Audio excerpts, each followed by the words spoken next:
Il a été tellement transformé qu'on ne peut plus avoir confiance. Ça, c'est une accusation très grave que tu fais. As-tu la preuve de ce que tu avances? Le Coran dit que vous, les chrétiens, vous avez changé la Bible. Ah, je sais que beaucoup de musulmans disent que le texte biblique a été changé, mais ils n'ont jamais fourni la preuve. C'est à eux de vérifier de leur accusation, et pas à nous, les chrétiens, de les réfuter. De toute façon, il y a de nombreuses preuves que la Bible est encore la même qu'il était à l'origine. Par exemple, il y a de nombreux manuscrits de la Bible et plusieurs qui datent des siècles avant Mohammed. Ça, c'est une preuve que le texte biblique actuel est le même que l'original. Seulement, ceux qui ont porté ces accusations sans fondement ne peuvent pas s'attendre à être pris au sérieux. Écoute, je sais que vous, chrétiens, enseignez qu'il y a 3 dieux, le Père, le Fils et la Mère Marie. Mais où avez-vous trouvé cela? Sûrement Sidna Isa, Jésus, n'a jamais enseigné qu'il y a 3 dieux. Voilà une preuve que la Bible a été changée. Non, pas du tout. C'est une idée fausse que tu as concernant la Bible et les chrétiens. Peut-être dans le passé, il y a quelques ignorants qui ont pensé cela. Mais les vrais chrétiens qui connaissaient la Bible ne disent jamais une telle chose. La Bible enseigne strictement qu'il n'y a qu'un seul Dieu. Et c'est ce que nous croyons. Voyons ce que la Bible dit elle-même. D'abord, dans l'Ancien Testament. Le premier des 10 commandements, « Je suis l'Éternel, ton Dieu. Tu n'auras point d'autre Dieu devant ma face. » Dans le livre des psaumes, les Zabour, nous lisons cette prière. « Qu'ils sachent que toi seul, dont le nom est l'Éternel, tu es le Très-Haut sur toute la terre. » Et quelques versets de l'Évangile. Le Seigneur Jésus a confirmé un passage de la Torah. « Écoute Israël, le Seigneur notre Dieu est l'unique Seigneur. » Et Paul, l'apôtre, a déclaré « Il y a un seul Seigneur, une seule foi, un seul baptême, un seul Dieu et Père de tous. » Ce dernier verset a une importance spéciale.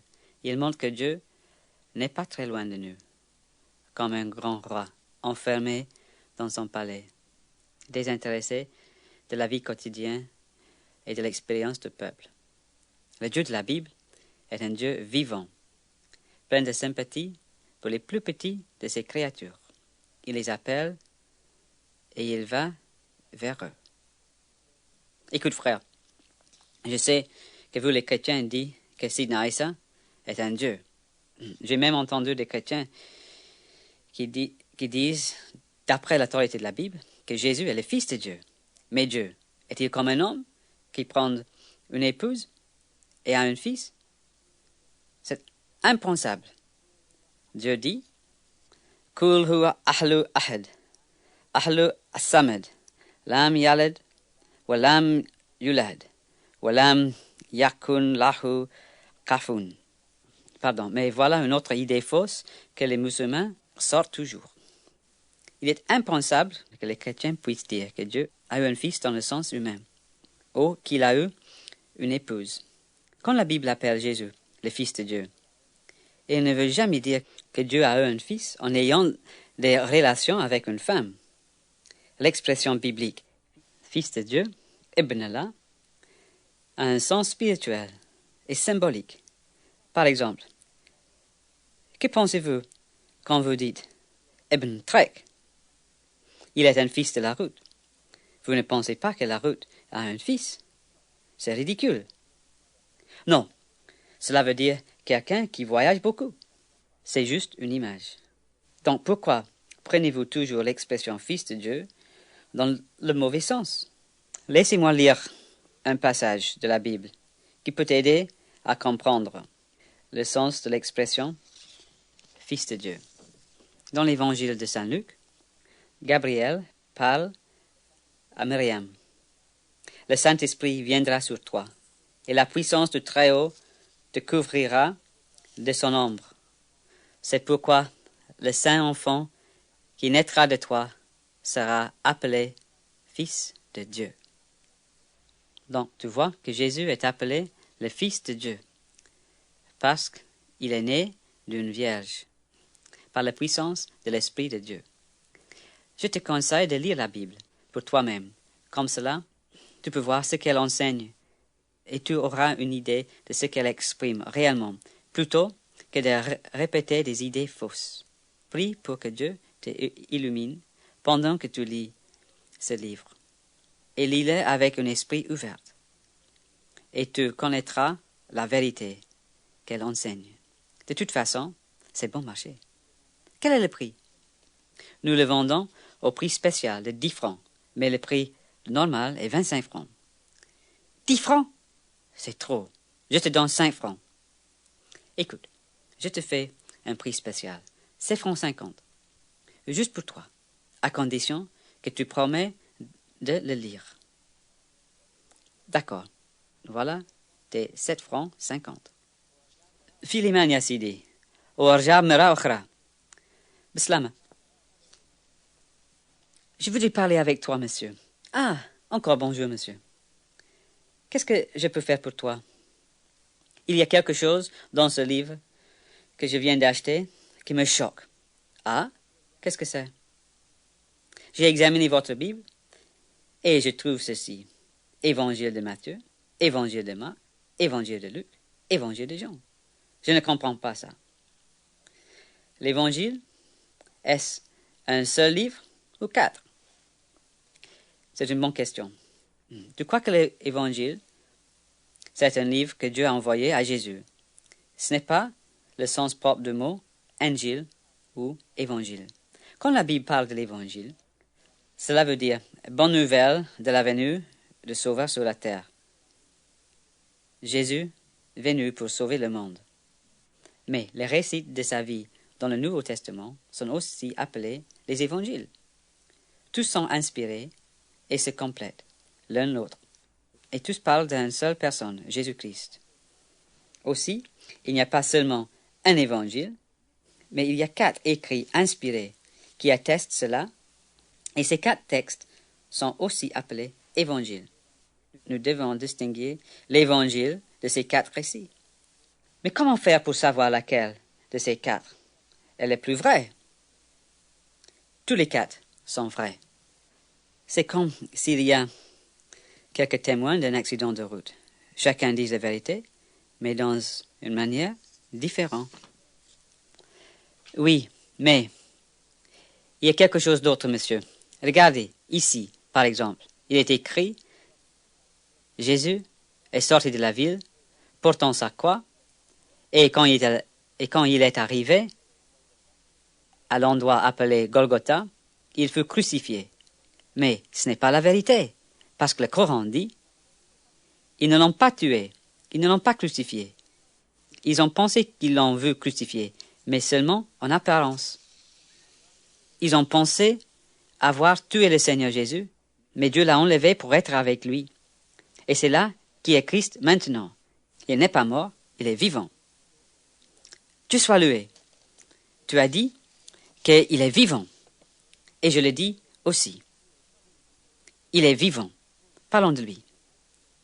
Mais, pour nous musulmans, c'est incroyable que Dieu ait permis que son apôtre puisse être vaincu de cette façon. Attends, crucifié, oui, mais pas vaincu.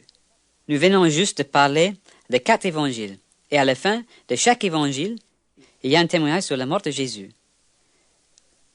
Voici un évangile de Jean.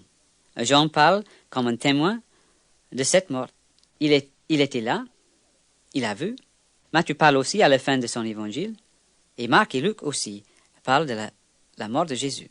Il est impossible de douter du témoignage des 4 historiens. Comment tu peux expliquer qu'ils racontent une chose si affreuse si elle n'était pas vraie? Tu as raison. Et sa mère était là aussi. Oui, je vois ce que tu veux dire. Nous avons les témoins de la mort de Jésus. Mais le Coran dit qu'il n'est pas mort. Et il est impossible pour nous de contredire le Coran. C'est la révélation finale de Dieu. En tout cas, pourquoi ont-ils crucifié Christ? Pour nous, il est un prophète sans péché. Il est envoyé par Dieu. Dans le Coran, il est dit qu'il est un esprit de Dieu. Il est sans péché. Donc Dieu ne peut pas le laisser crucifier par des hommes méchants comme ça. Ça, c'est pourquoi les musulmans ne peuvent pas accepter la crucifixion. Crucifié, mais pas vaincu. Si tu lis plus loin l'Évangile, tu verras que 3 jours après sa crucifixion, il est ressuscité des morts. Ressuscité. C'est-à-dire, Jésus est le premier à vaincre la mort. Nous ne pouvons pas l'imaginer. Et la Bible nous enseigne que par sa résurrection, Jésus a vaincu la mort, le péché et Satan. Et il s'offre lui-même à chacun de nous comme notre sauveur personnel. Il nous offre le salut éternel et une vie nouvelle. J'ai expérimenté ça dans ma propre vie. J'ai trouvé que par sa mort, j'ai la vie. C'est mon expérience. Et je sais que ça peut être la tienne aussi. Par sa mort, tu as la vie. C'est vraiment étrange. Je n'ai jamais entendu quelque chose de semblable. Tu gardes la fête de Delaïd al-Kabir, n'est-ce pas? Quand tu sacrifiais un mouton? C'est vrai. Est-ce que tu sais pourquoi il faut tuer un mouton? Nous avons sacrifié des moutons bien avant les jours de Mohammed et même d'Abraham. La Bible explique que les hommes méritent d'être punis par la mort à cause de leur péché. Mais il y a des siècles, Dieu, dans sa miséricorde, a ordonné qu'un mouton soit sacrifié pour le péché. Le mouton est tué à la place de celui qui a péché. Mais Dieu a dit que le sacrifice de mouton était valable jusqu'à la venue du Messie pour être le sacrifice parfait et éternel. Jésus est venu et il a été proclamé l'agneau de Dieu qui enlève les péchés du monde. Il est mort à ma place et à ta place si tu crois en lui. Agneau de Dieu, mort à ma place, quelle étrange idée! Complètement différent de ce que nous était enseigné. Tu dis que c'est dans la Bible? Il est mort pour moi? Oui. Si tu lis dans l'Évangile de Jean, tu en trouveras plus sur ces sujets. Regarde, le chapitre 1, verset 29. Jean-Baptiste a dit à Jésus, « Voici l'agneau de Dieu qui ôte les péchés du monde. » Justement. Et personnellement, j'ai trouvé que Jésus a enlevé mes péchés quand je l'ai accepté comme sauveur. Il m'a donné une conscience tranquille. Mais il n'est pas le sauveur des Européens seulement. Il est pour tout le monde, arabes, chinois, tout le monde. Quand il est venu sur la terre, c'était en Palestine, pas en Europe. On porte cet évangile. Lis-le encore une fois, et ensuite, reviens et nous aurons un autre entretien. Il est vrai que nous, les musulmans, avons besoin du pardon de Dieu. Jusque maintenant, je n'ai jamais entendu de quelqu'un mourant à ma place. Ce que tu dis, est-ce vrai? Que Jésus a enlevé les péchés de nous musulmans? Oui, de tout le monde. Bislam ya khoya. Nous prions pour toi. Bonjour, madame. Bonjour, monsieur. Que vends-tu ici? Des livres sur Dieu, la Bible et des autres livres. Ah, je vois. Mais ce n'est pas la peine de me demander de les acheter, parce que je ne sais pas lire. Je ne suis jamais allée à l'école quand j'étais petite. J'ai dû rester à la maison pour aider ma mère. C'est dommage, je le comprends. Il y a pas mal de femmes nord-africaines qui ne savent pas lire. Et ton mari, sait-il lire? Un peu, mais pas très bien. Ma fille aînée remplit toutes les fiches pour nous. Elle était née en France, elle est allée à l'école. Bon, je te donne un de ces petits journaux pour elle. Il est appelé « La clé de la connaissance » et c'est gratuit. Dedans, il y a des histoires et des lettres des lecteurs. et même une compétition.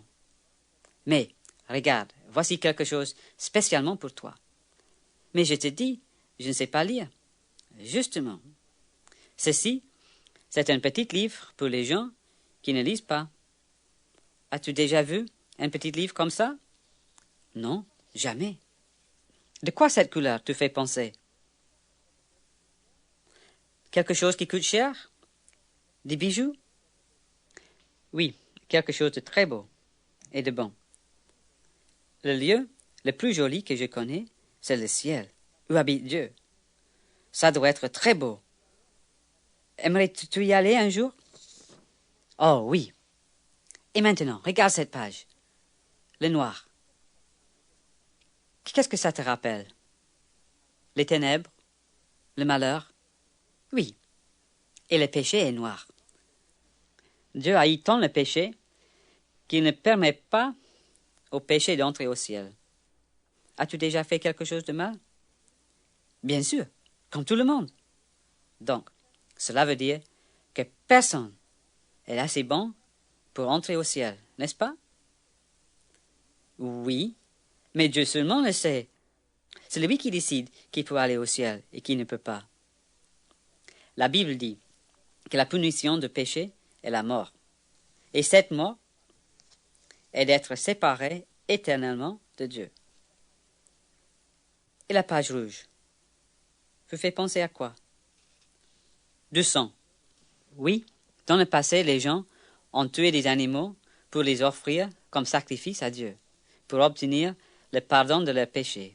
Mais, un jour, Dieu leur a donné un sacrifice spécial. Il a dit, si le peuple voulait bien accepter ces sacrifices pour eux-mêmes et croire ce qu'a dit Dieu est vrai, alors il pardonnera leurs péchés et les assure une place au ciel. Sais-tu qui est ce sacrifice spécial? Non. C'était le Seigneur Jésus-Christ.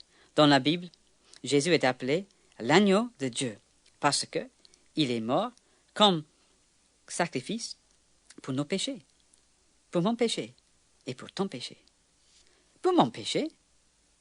Oui. Et si tu crois que Jésus est mort pour toi, Dieu a promis que ton cœur, qui est plein de ténèbres de péché, sera comme ceci à sa vue, blanc comme la neige, ou pur comme le lait, comme vous dites. Puis tu seras accepté pour aller au ciel parce que tu as été purifié. C'est drôle, je n'ai jamais entendu parler de cela. Je dois partir maintenant. Je vois ma sœur qui arrive. D'accord, mais prends ce petit livre avec toi. Puis tu peux lui expliquer ce que je viens de te dire. Et tu peux l'expliquer à la famille aussi. Si tu oublies la signification des couleurs, reviens me voir. Je serai ici tous les samedis matins. Merci. Au revoir, monsieur. Au revoir. Bizarre. Il a dit que le ciel est pour les femmes aussi. Dans notre religion, les hommes sont beaucoup plus importants que les femmes. Voici une autre femme. Je dois entendre ce qu'il lui dit. Bonjour, monsieur.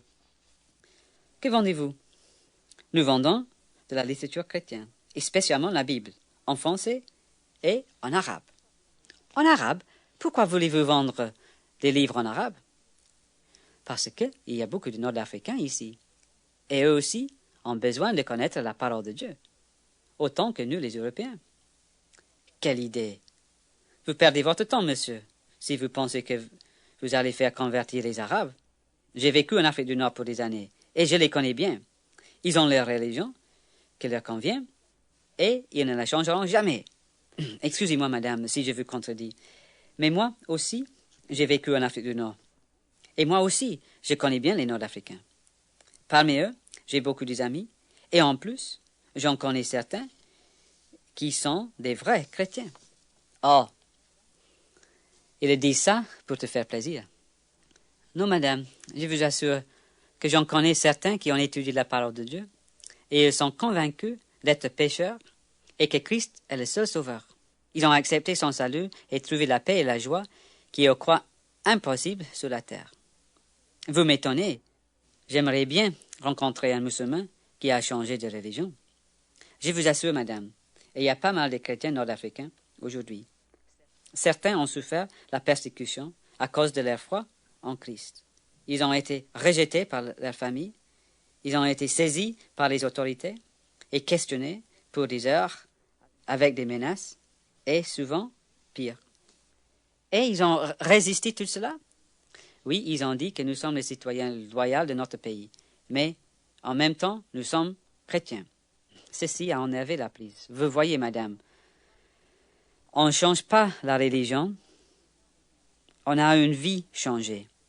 Ces jeunes hommes et ces jeunes femmes ont rencontré le Seigneur Jésus et ont cru en lui. De leur propre volonté, ils ont décidé de le suivre à n'importe quel prix. Nous voudrions bien les épargner de cette persécution, mais de l'autre côté, cette même persécution les fortifiait dans la foi. Bon, mais je crois encore que vous perdez votre temps. Attendez un moment, madame. Voici un chrétien nord-africain. Sbalhe Achoya. Bonjour, frère. Tu es arrivé au bon moment. Je viens de parler des chrétiens nord-africains à cette dame, et elle trouve que c'est difficile à croire que des musulmans peuvent devenir des chrétiens. Peut-être tu peux lui expliquer comment tu es venu chrétien. Avec plaisir. Bonjour, madame. Bonjour. Oui, j'étais musulman. Mais, en 1963, un garçon de mon école m'a donné une petite fiche pour les cours par correspondance gratuite sur la Bible. Je l'ai commencé parce que j'ai voulu savoir pourquoi les chrétiens croient que Jésus est le Fils de Dieu, une idée que j'ai détestée. J'ai bientôt arrêté les cours. Mais, un an plus tard, 2 jeunes missionnaires m'ont visité. J'ai eu un contact continu avec eux. Et, en 1965, j'ai accepté Jésus-Christ comme mon sauveur. Eh bien, mes ennuis commençaient. J'étais expulsé de ma maison, et pour 6 mois, je n'avais ni logement ni travail. Enfin, j'ai pu retourner à la maison de ma mère. Plus tard, j'étais appelé pour mon service militaire. Dès le commencement, j'ai témoigné aux autres soldats.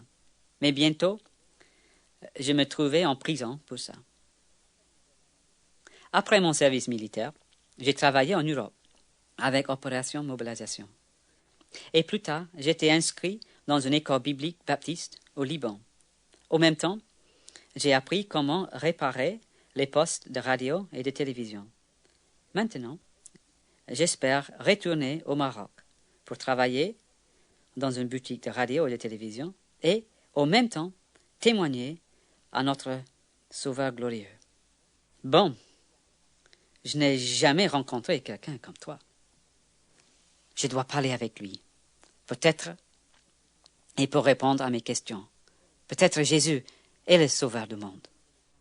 Les questions et les conflits continuent chaque jour à travers toute l'Afrique du Nord et parmi les 2 millions de musulmans en France. Voulez-vous nous aider à faire répandre l'Évangile à 40 millions de musulmans en Afrique du Nord?